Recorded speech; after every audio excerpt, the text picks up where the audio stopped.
Bismillahirrahmanirrahim. Assalamualaikum warahmatullahi wabarakatuh.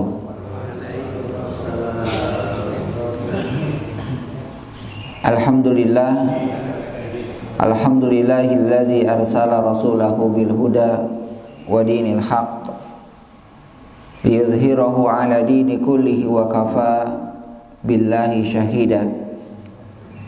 Wa asyhadu an la ilaha illallah wahdahu la syarikalah wa asyhadu anna Muhammadan abduhu wa rasuluhu alladzi la nabiyya ba'dah. Ya ayyuhalladzina amanu taqullaha haqqa tuqatih wa la tamutunna illa wa antum muslimun. Ya ayyuhalladzina amanu taqullaha haqqa tuqatih wa la tamutunna illa wa antum muslimun. Hadirin Bapak Ibu sekalian, jamaah subuh yang insyaallah dirahmati dan dimuliakan Allah Subhanahu wa taala. Alhamdulillah pada pagi hari ini kita bisa kembali bersama bermajelis, yang mana mudah-mudahan Allah Subhanahu wa taala senantiasa memberikan taufik, hidayah dan juga kesehatan. Hadirin yang dimuliakan Allah Subhanahu wa taala, pada kesempatan pagi hari ini kita akan melanjutkan pembahasan tentang sirah nabawiyah, yaitu tentang sejarah perjalanan Rasul sallallahu alaihi wasallam mulai sebelum beliau dilahirkan sampai kemudian beliau wafat.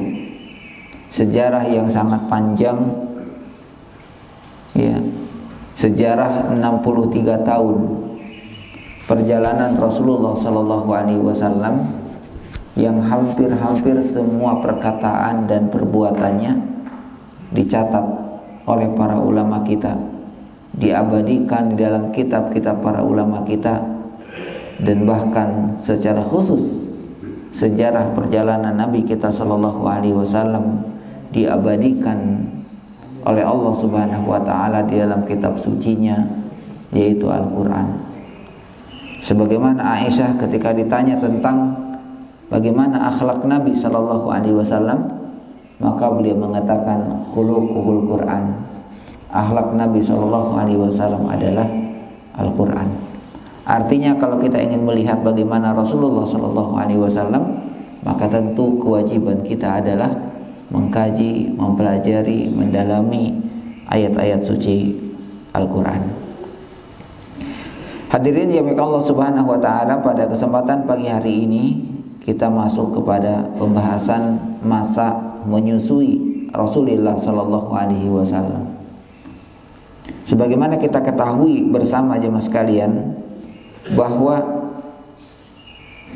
masa-masa penyusuan Nabi sallallahu alaihi wasallam itu memiliki hal yang unik, sebagaimana kebiasaan bangsa Arab pada umumnya.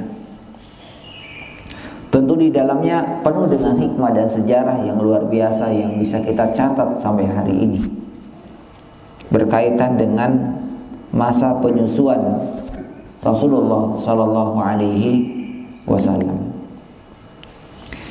Jemaah sekalian yang Allah Subhanahu wa taala, setelah kemarin kita menyampaikan berkaitan dengan bagaimana Rasulullah sallallahu alaihi wasallam dilahirkan dalam keadaan yatim, dan kemudian apa hikmah dari yatimnya Nabi kita sallallahu alaihi wasallam sudah kita sebutkan. Maka pada selanjutnya jemaah sekalian, setelah lahirnya Nabi sallallahu alaihi wasallam lahir dalam keadaan yatim, maka apa yang terjadi sesaat setelah lahirnya Rasul sallallahu alaihi wasallam? Setelah dilahirkan oleh ibunya Aminah, beliau disusui oleh ibunya selama 3 sampai 7 hari. Di sini jemaah sekalian, bahwa salah satu di antara penyusuan yang paling baik terhadap anaknya adalah berupa ASI, yaitu dari ibunya sendiri. Kemudian beliau juga pernah diasuh oleh Ummu Aiman Barakah al-Khabsyah, ya, pernah diasuh oleh Ummu Aiman Barakah Al-Khabsyiyah. Ummu Aiman ini jemaah sekalian adalah merupakan seorang wanita yang merupakan bagian daripada harta daripada Abdullah saat meninggal. Di antaranya adalah meninggalkan Ummu Aiman untuk menemani ya Aminah sekaligus menjaga putranya setelah dilahirkan. Yang menyusui beliau jemaah sekalian, ya, kalau Ummu Aiman adalah yang mengasuh. Adapun yang menyusui yang pertama tentu adalah ibunya. Ya, 3 bahkan dalam beberapa riwayat sampai 7 hari. Ya, kemudian yang menyusui beliau adalah Suwaibah. Ini nama ini tidak terlalu dikenal di kalangan kita, tetapi inilah orang yang pertama kali, wanita yang pertama kali menyusui beliau dalam beberapa hari setelah ibundanya. Tentu jemaah sekalian, ketika kita bicara Halimatus Sa'diyah itu punya kisah dan sejarah yang luar biasa, ya. Setelah disusui oleh ibunya 3 sampai sepekan jemaah sekalian, maka kemudian beliau disusui oleh orang lain yang bernama Suwaibah, ya. Ya, disusui setelah beberapa hari disusui oleh ibundanya. Di mana Suwaibah ini adalah merupakan mantan budak daripada Abu Lahab, ya, yang saat itu, ya, Suwaibah sedang menyusui anaknya yang bernama Masruh. Pernah menyusui jemaah sekalian, ya, Suwaibah ini adalah Hamzah bin Abdul Muttalib. Jadi pernah menyusui pamannya Nabi SAW, Hamzah bin Abdul Muttalib, Abu Salamah, Abul Asad Al-Makhzumi. Sampai-sampai Rasulullah mengatakan, ya, Arda'atni wa Aba Salamah Suwaibah. Saya dan Abu Salamah telah disusui oleh Suwaibah. Saya dan Abu Salamah telah disusui oleh Suwaibah. Jadi Suwaibah ini jemaah sekalian adalah orang yang pertama kali menyusui Nabi SAW selepas dari ibundanya. Dia adalah seorang mantan budak daripada Abu Lahab yang juga pernah menyusui pamannya yang bernama Hamzah bin Abdul Muttalib. Jadi satu sepersusuan dengan pamannya, yaitu Rasulullah Sallallahu Alaihi Wasallam. Ya.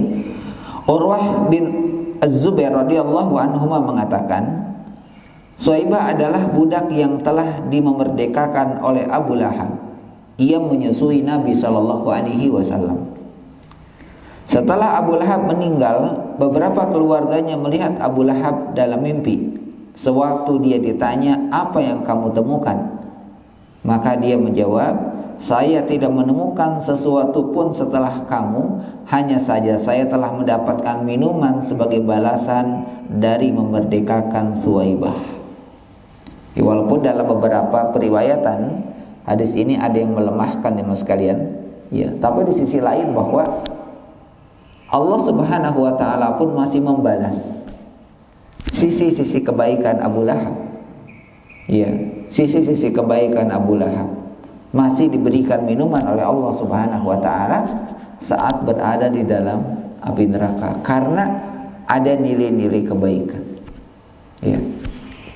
Walaupun dalam hadis ini jemaah sekalian terjadi perbedaan pendapat di kalangan para ulama. Ya, ada yang mengatakan bahwasanya hadis ini adalah lemah yang tidak bisa dipertanggungjawabkan. Tetapi ya, hadis-hadis ini muncul di dalam kitab-kitab sirah yang menunjukkan bahwa Abu Lahab pun juga memiliki perhatian terhadap Rasul Shallallahu Alaihi Wasallam saat masih bayi, saat masih kecil, memiliki perhatian.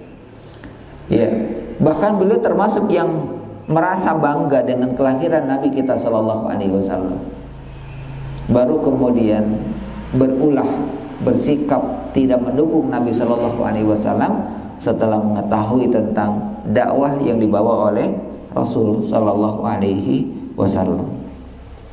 Ini yang pertama adalah Suwaibah.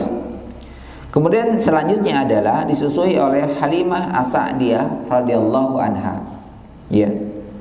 Di mana jemaah sekalian, sebagaimana kita katakan bahwa Abdul Muthalib ya, yang merupakan kakeknya, yang merupakan kakek daripada Nabi Shallallahu Alaihi Wasallam, mencari para wanita yang bisa menyusui beliau.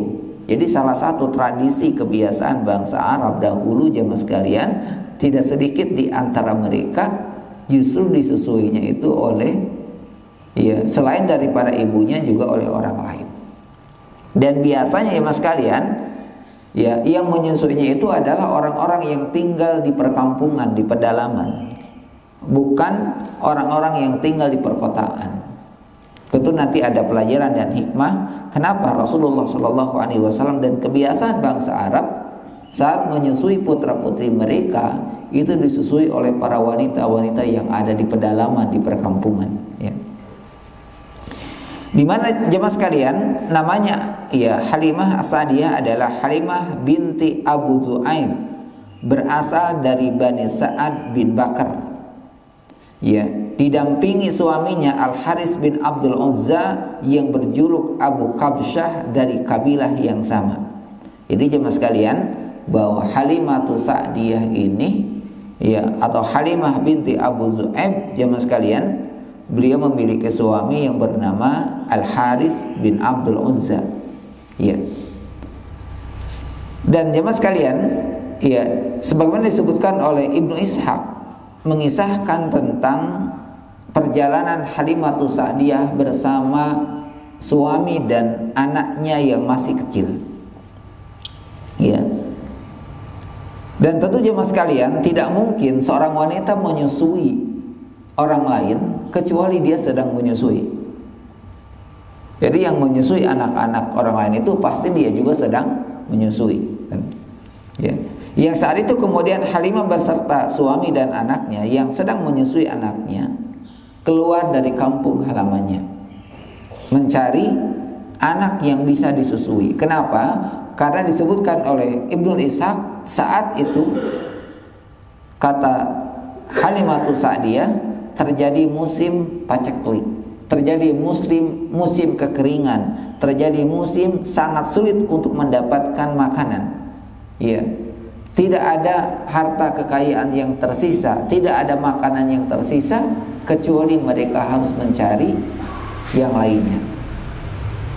Maka jemaah sekalian, maka Allah Subhanahu wa taala, kata Halimah As-Sa'diyah, aku pun pergi naik keledai betina berwarna putih, kata Halimah, milik kami, dan seekor unta yang sudah tua yang tidak lagi mengeluarkan susunya sedikit pun, kata Halimah. Sepanjang malam bahkan kami tidak bisa tidur. Kenapa? Di samping kami sebagai ibu, kami sebagai ayah, termasuk putrinya, merasa kelaparannya mas kalian, ditambah dengan tangisan anaknya. Dalam perjalanan di mana kedua orang tuanya sedang lapar, ditambah lagi anaknya rewel, menangis, ingin menyusui, tetapi air susunya sangat sedikit. Sementara jemaah sekalian, air susu yang dari unta itu tidak bisa diharapkan. Setelah mencari kiri kanan jemaah sekalian, dan kami keluar dari kampung halaman tersebut,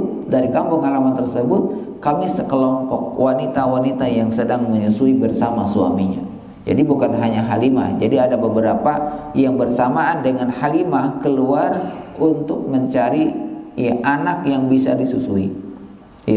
Akhirnya rombongan kami tiba di Mekah, dan kemudian kami menyebar mencari anak-anak yang baru lahir.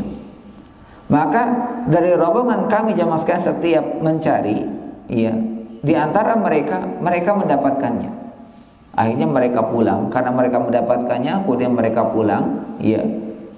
Kemudian ada di antara mereka yang ditawari oleh Abdul Muthalib tentang Rasulullah Shallallahu Alaihi Wasallam, yaitu seorang anak yatim. Maka mereka pun menolak, tidak mau. Apa yang diharapkan itu kan dari anak yatim, orang tuanya tidak ada. Sementara mereka mencari pekerjaan, mereka menolak. Akhirnya mencari yang lain. Sampai-sampai di antara mereka yang mencari mendapatkan yang lain, kecuali Halimah As-Sa'diyah. Awalnya Halimah As-Sa'diyah juga menolak. Menolak, kemudian mencari yang lain. Karena tidak ada yang lainnya mas sekalian, akhirnya dia kembali lagi. kepada Abdul Muthalib, kepada Aminah untuk bersedia menyusui anaknya. Maka jemaah sekalian, maka Allah Subhanahu wa taala setelah rombongan kami sudah berkumpul kembali dengan membawa bayi-bayi kecil jemaah sekalian termasuk kami, maka kami pun kemudian berangkat kembali ke kampung halaman kami. Kemudian beliau mengatakan, jemaah sekalian, demi Allah, kata Halimah, saat kami menemui Rasul sallallahu alaihi wasallam, seolah-olah ada rasa yang tidak bisa dirasakan oleh orang lain. Tatkala menggendongnya, beliau tidak merasa kerepotan, bahkan seolah-olah tidak merasa memiliki beban tambahan. Padahal tadi jemaah sekalian, dalam perjalanannya hanya seekor keledai yang kecil, unta yang sudah tua, sedikit makanan, kemudian tidak air susu, tidak didapatkan air susu dari unta tersebut. Akhirnya kami berjalan. Di dalam perjalanan yang sangat kelaparan tersebut, kemudian kami turun dari unta, bingung mau mencari makanan. Maka kami kemudian menghampiri unta dan kami melihat air susu unta ini seolah-olah besar. Maka kami mencoba mengambilnya dan ternyata mengeluarkan air susu sampai kami merasa kekenyangan. Padahal kata Halimatus Sa'diyah, perjalanan kami dari kampung halaman sampai ke Mekah, tiba di Mekah tidak sedikit pun air susu yang keluar dari unta tersebut. Tetapi setelah mendapati Rasul sallallahu alaihi wasallam dalam perjalanan menuju kampung halaman, selama dalam perjalanan justru kami mendapatkan keberkahan yang luar biasa. Bahkan mendapatkan makanan di perjalanan, mendapatkan makanan dari tumbuh-tumbuhan yang tumbuh, kami pun makan. Dari air susu yang tadinya tidak ada, bahkan sampai kata Halimah, wallahi demi Allah, sampai kami pun bisa berbagi dengan orang-orang dalam perjalanan. Ini merupakan satu keheranan yang dirasakan oleh Halimatus Sa'diyah. Mas kalian ketika sampai di rumahnya, kemudian Allah Subhanahu wa taala memberikan kemudahan-kemudahan kepada Halimah, rezekinya dilimpahkan sampai Halimah mengatakan, saat beberapa bulan kemudian karena ada waktu jarak 2 tahun dalam penyusuan anak-anak dan harus dikembalikan, Halimah kemudian datang kepada Aminah untuk meminta bahwa bayinya tidak segera diambil. Kenapa? Karena dia merasakan sesuatu yang tidak bisa dirasakan oleh orang lain, yaitu berupa berlimpahnya rezeki yang Allah Subhanahu wa taala berikan.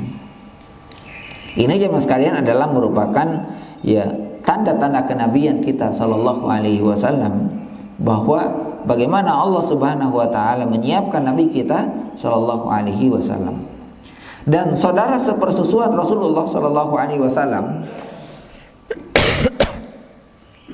saudara sepersusuan Rasulullah SAW adalah Abdullah bin Haris, Unaisah binti Al-Haris. Ini jemaah sekalian, jadi Abdullah Al-Haris, Unaisah binti Al-Haris, Hazafah binti Haris yang julukannya adalah Abu Syaimah, kemudian Abu Sufyan Al-Haris bin Abdul Muthalib, anak paman atau keponakan Rasul sallallahu alaihi wasallam. Mungkin kalau hari ini jarang ada saudara-saudara sepersusuan, sangat jarang. Kalau dulu itu sudah biasa saudara sepersusuan itu. Oleh karena itu ketika ada seorang anak disusui oleh orang lain, mungkin oleh tetangganya yang sedang hamil karena ibunya, yang sedang menyusui karena ibunya bermasalah dengan air susunya sekalian, maka ini perlu disampaikan bahwa anak ini adalah saudara sepersusuannya. Jangan sampai nanti ada hubungan setelah besar, hubungan pernikahan. Kenapa? Karena itu termasuk hal yang diharamkan, karena dia adalah mahram secara syar'i. Inilah Halimatus Sa'diyah. Halimatus Sa'diyah radhiyallahu anha adalah ibu susuan Rasulullah sallallahu alaihi wasallam. Beliau telah masuk Islam dan telah bertemu dan bahkan meriwayatkan hadis dari Rasulullah sallallahu alaihi wasallam. Jadi sekalian, Ya, beliau masuk Islam artinya apa? Perjalanan ya Halimatus Sa'diyah ini adalah perjalanan sampai kemudian Rasulullah mendapatkan wahyu. Kenapa? Karena beliau masuk Islam. Ya. Bertemu dengan Nabi, bahkan meriwayatkan hadis dari Rasulullah sallallahu alaihi wasallam. Bahkan Ibnu Hajar rahimahullah memasukkannya dalam kelompok sahabat pertama dari sahabat. Ya, jadi as-sabiqunal awwalun. Ya, jadi Halimatus Sa'diyah termasuk as-sabiqunal awwalun, kelompok orang-orang pertama masuk Islam dari kalangan sahabiyah, dari kalangan wanita. Ya. Kelompok pertama adalah yang pasti pertemuannya dengan sahabat, dengan Rasulullah sallallahu alaihi wasallam. Artinya, orang-orang yang bertemu dengan Rasulullah, maka itulah disebut dengan sahabat. Jadi disebut dengan sahabat itu jemaah sekalian adalah orang yang bertemu dengan Rasulullah meninggal dalam Islam. Ya, meninggal dalam Islam. Ya, kemudian beriman, ya, bertemu dengan Rasulullah, beriman kepada Allah dan Rasulnya, meninggal di dalam Islam. Ya.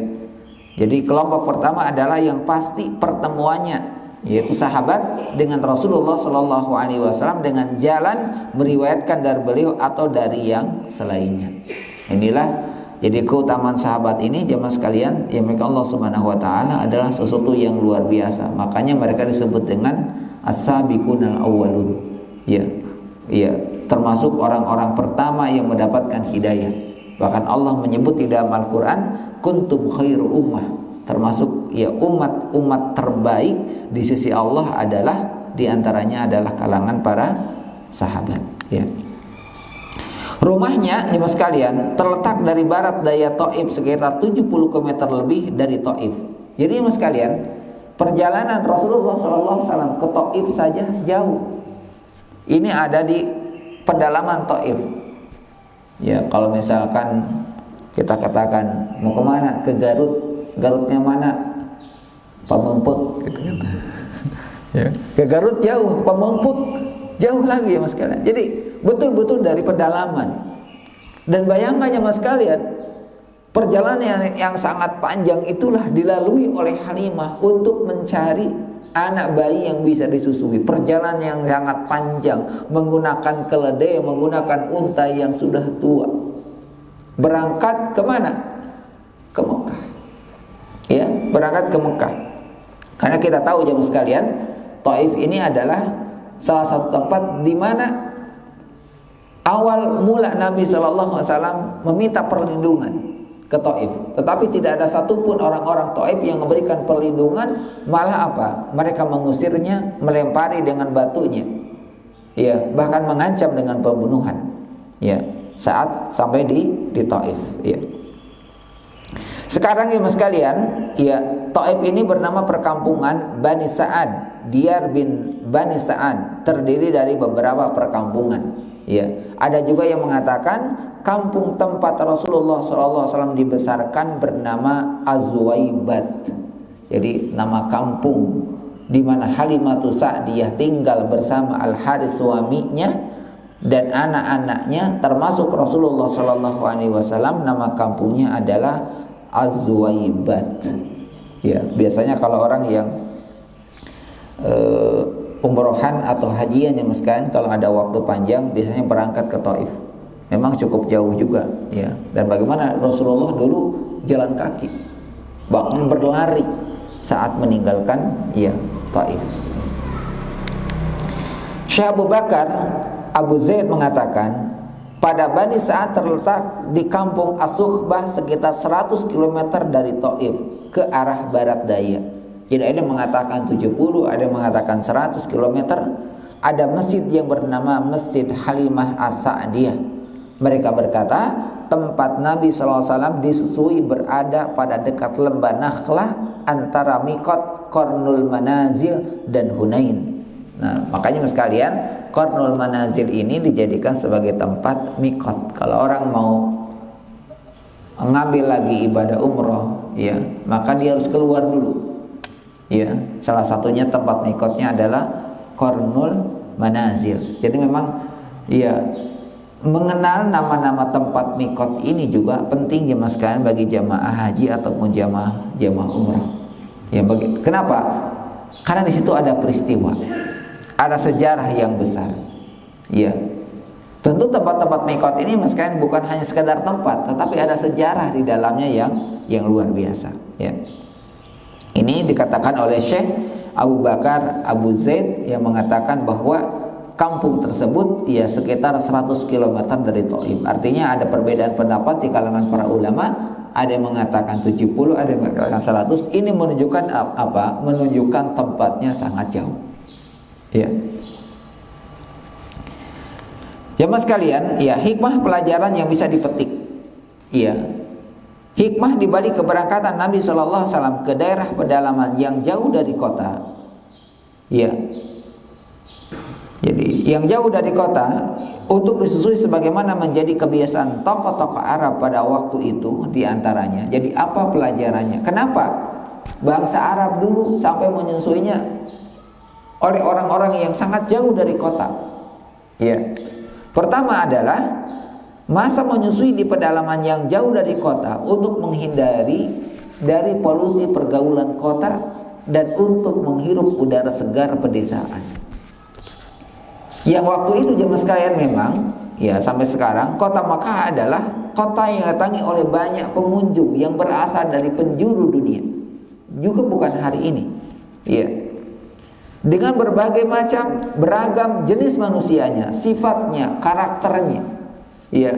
Mereka datang untuk menunaikan ibadah haji, kunjungan, melakukan perdagangan dan lainnya. Kondisi ini berpotensi mengotori pergaulan dan moral.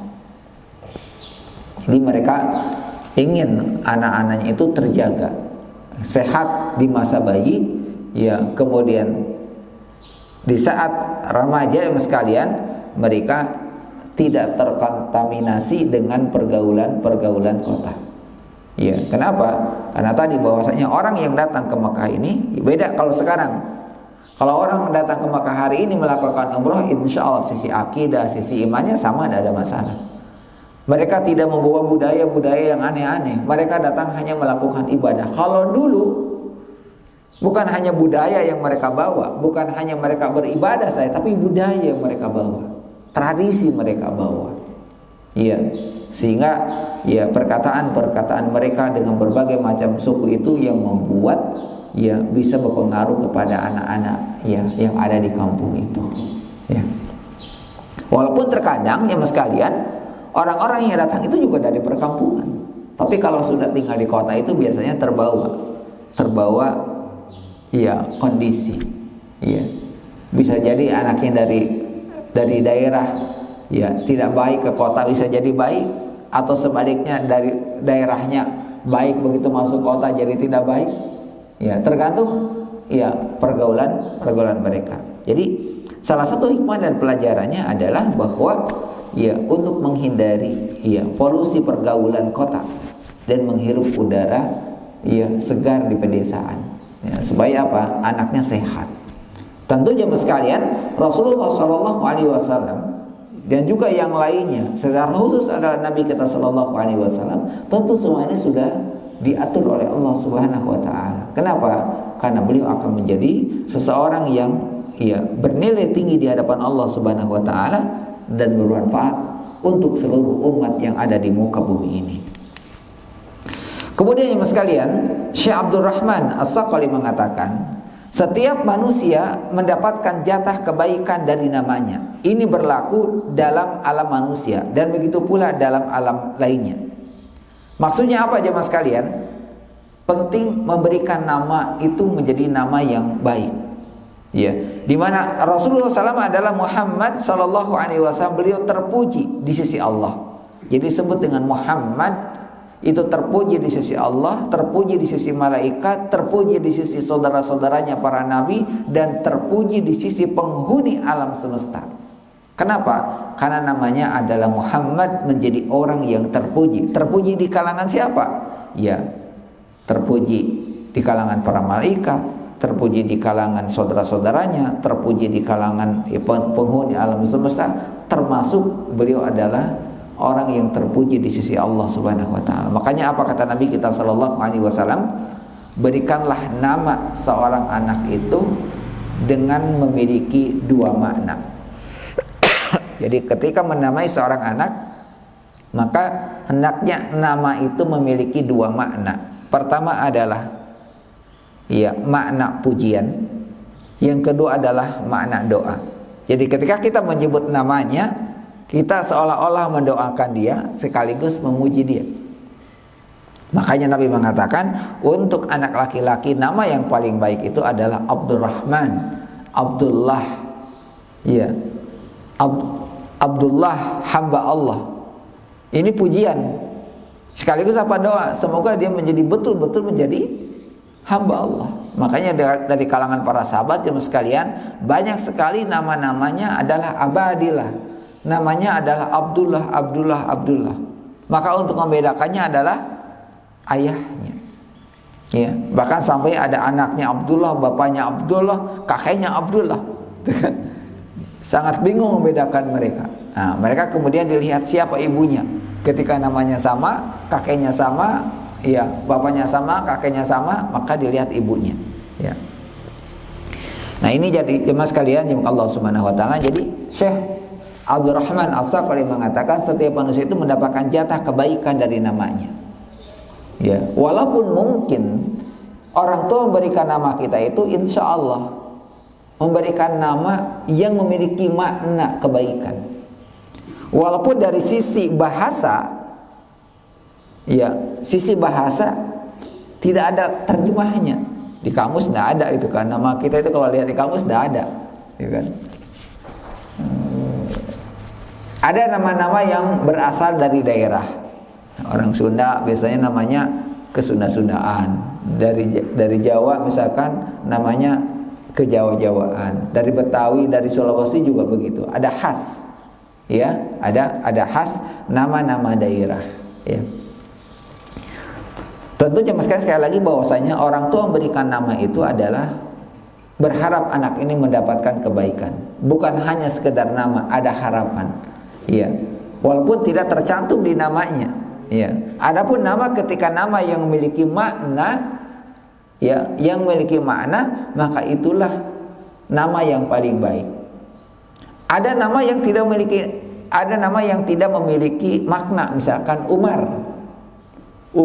ya, tidak memiliki makna, tapi dia memiliki historis, memiliki sejarah. Ya, Umar bin Khattab berharap, ya, menjadi pemberani, gitu kan? Nama Umar itu kan pemberani, ya. Makanya nama Umar itu harus berani. Kalau nama Umarnya tidak beranian itu bukan Umar, gitu kan? Ya, harus ya berani. Ini diantara hikmah bahwa kenapa Rasulullah Shallallahu Alaihi Wasallam ya kemudian disusui di tempat yang sangat jauh, ya, tempat yang sangat jauh. Dan kemudian yang kedua adalah pentingnya memberikan nama. Kenapa? Karena Abdul Muthalib ini, ya, begitu memberikan namanya Muhammad, orang-orang pun juga heran. Kenapa engkau memberikan nama dengan nama yang tidak pernah diberikan kepada orang lain? Tapi bagi mereka faham nama itu, ya. Tapi tiba-tiba ada, karena belum pernah ada nama itu. Tapi nama itu bagi mereka tahu maknanya, tapi belum ada yang pakai. Nah, beliau dilahirkan pada bulan Rabiul Awal, dan itu mengisyaratkan bahwa nikmat Allah telah dimulai. Dan memang Rabiul Awal itu jam sekarang adalah nikmat Allah. Mulainya nikmat Allah diberikan. Ibunya bernama Aminah, ya. Lihat dari sisi makna, Aminah artinya adalah aman. Ya, makanya kalau kita baca amin, jangan sampai salah bacanya. Harus panjang dua-duanya. Amin. Tidak boleh amin atau amin, tidak boleh. Nanti beda artinya. Kalau misalkan amin, nah, amin itu artinya aman. Tapi kalau amin itu harapan.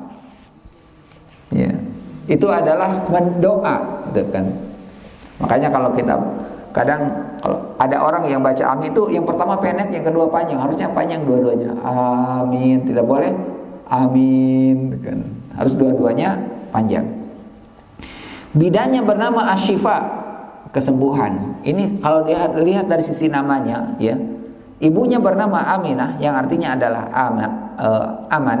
Bidanya bernama Asy-Syifa yang bermakna kesembuhan.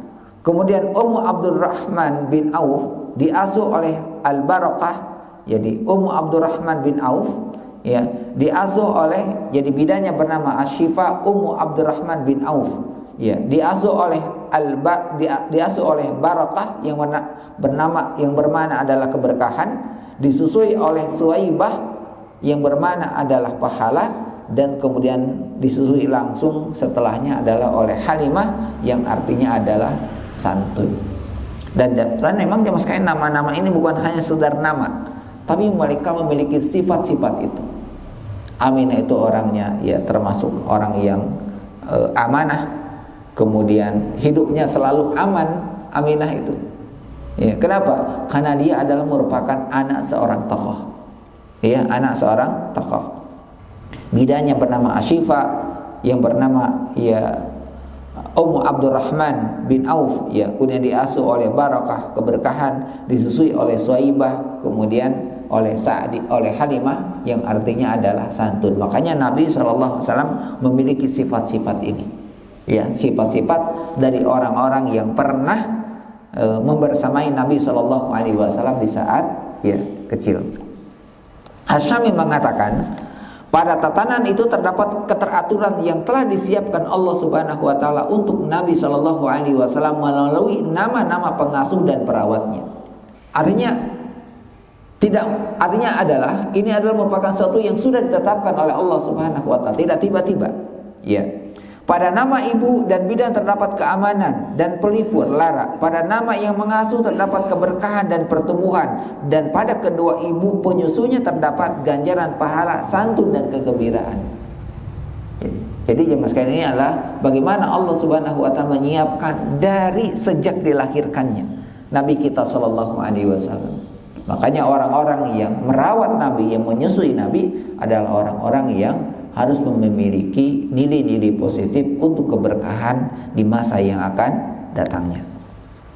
Nah, ini jemaah sekalian berkaitan dengan masa menyusui Nabi kita sallallahu alaihi wasallam. Walaupun mungkin dalam kondisi sekarang ini sekali lagi sangat jarang anak disusui oleh orang lain, tapi disusuinya oleh